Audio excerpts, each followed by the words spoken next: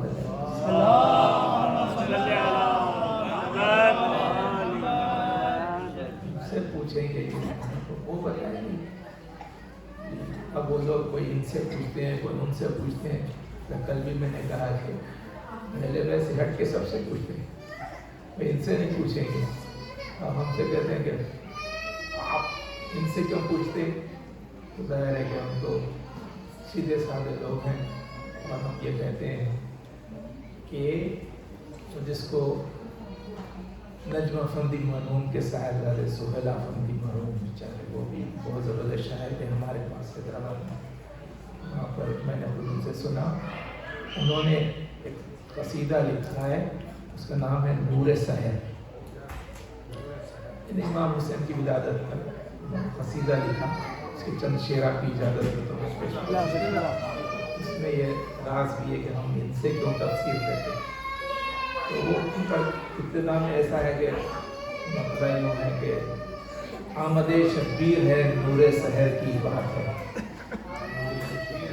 آمد شبیر ہے نور سحر کی بات ہے، اب بھی ہے دین خدا کا کوئی ڈر کی بات ہے،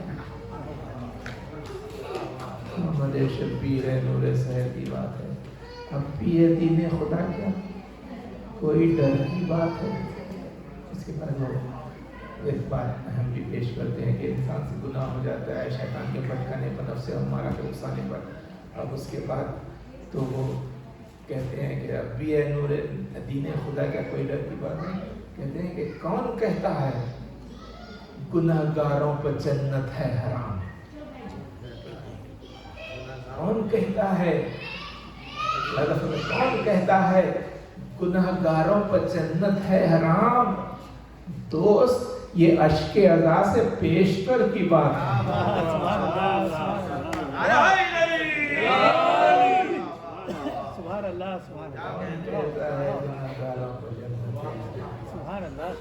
دوست یہ اشک اذا سے پیشتر کی بات ہے۔ اور اس کے بعد تاریخی شعر انہوں نے کہا کہ دین جاگا قوم چونکی جی اٹھی انسانیت، دین جاگا قوم چونکی جی اٹھی انسانیت، ارے ذکر صدیوں کا نہیں یہ دوپہر کی بات ہے، ذکر صدیوں کا نہیں یہ دوپہر، دین جاگا قوم چونکی جی اٹھی، ذکر صدیوں کا نہیں یہ دوپہر کی بات ہے۔ تو اسی لیے وہ کہتے ہیں کہ پوچھ لو فطرس نے کیا پایا در شبیر سے، میں نہ پیپر کی اڑاؤں گا یہ پر کی بات ہے۔ اس کے بعد یہ شعر جس کے لیے آپ کو میں نے زحمت دی، وہ کہتے ہیں کہ رمز قرآن ایسے ویسوں سے کوئی پوچھا کرے، رمز قرآن ایسے پیسوں سے کوئی پوچھا کرے، ارے ہم تو ان سے پوچھتے ہیں جن کے گھر کی بات ہے۔ سبحان اللہ سبحان اللہ۔ ہم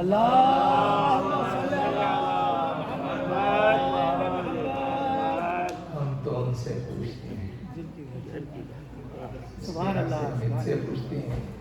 چنانچہ جب راسخون فی العلم کی ایک فرد آپ کے میرے چھٹے امام جعفر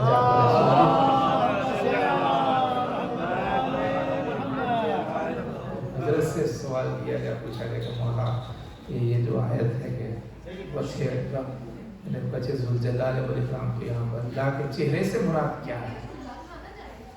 تو آپ نے فرمایا کہ دیکھو چہرہ کیا ہوتا ہے جس میں انسان فرماتے ہیں کہ دیکھو اگر کوئی انسان ہے تو اگر مثلا کئی لوگ ہیں، ایک قد کے ہیں، ایک روپ رنگ اور دل دور کے ہیں، اور ان سب کو کھڑا کر دیا جائے اور سب کے چہروں کو چھپا دیا جائے، سب لوگ ایک کپڑے جیسے پہنے ایک جیسا ہے، تو پہچاننا کتنا مشکل ہو جاتا ہے۔ اس کے برعکس اگر جسم کو چھپا دیں اور چہروں کو نمایاں کر دیں تو پہچان دیا جاتا ہے۔ تو فرمایا کہ چہرہ کیا ہوتا ہے؟ پہچاننے کا ذریعہ ہوتا ہے۔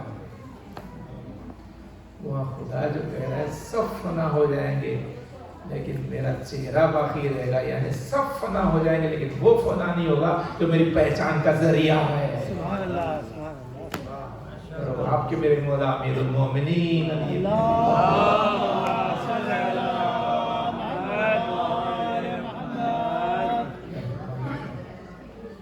خدا پہچاننا، یہ وہ ہیں جن کو دیکھنے سے خدا کے صفات سمجھ۔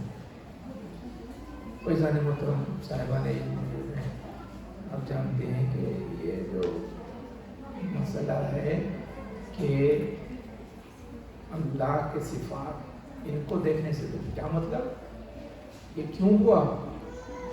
تو یہاں پر یہ ہے کہ دو چیزیں ہیں۔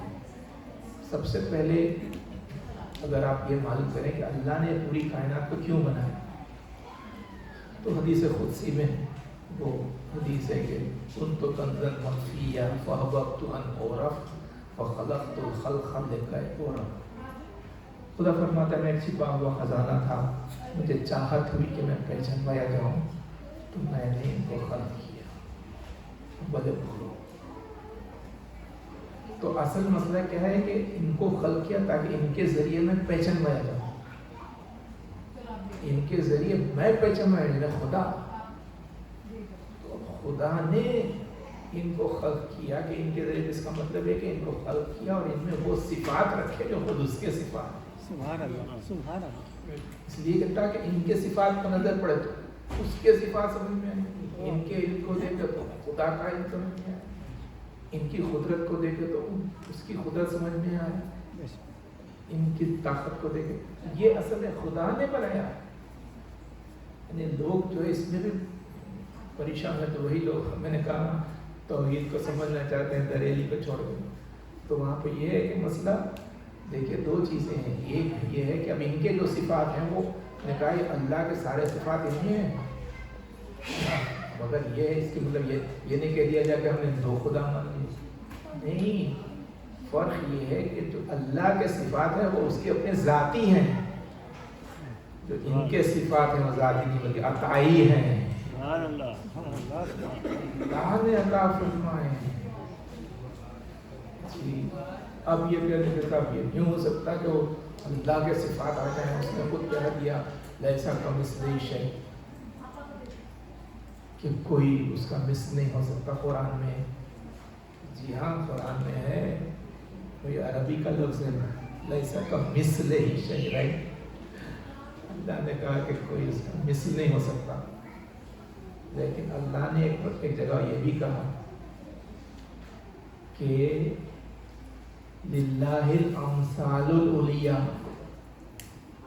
کہ اللہ کے کچھ امثال بھی ہیں، تو یہاں پر کہا گیا کوئی اس کا مثل نہیں ہے، اور وہاں پر کہا جا رہا ہے کوئی اس کے امثال بھی ہیں۔ دونوں کے معنی ایک کر دیے جائیں، کہیں پر کرا مثل نہیں ہو سکتا، کہیں پر اس کے امثال ہیں، تو میں نے اس سے پہلے کا قرآن معجزہ ہے اس بنیاد پر کہ اس میں کوئی کانٹرڈکشن نہیں ہے،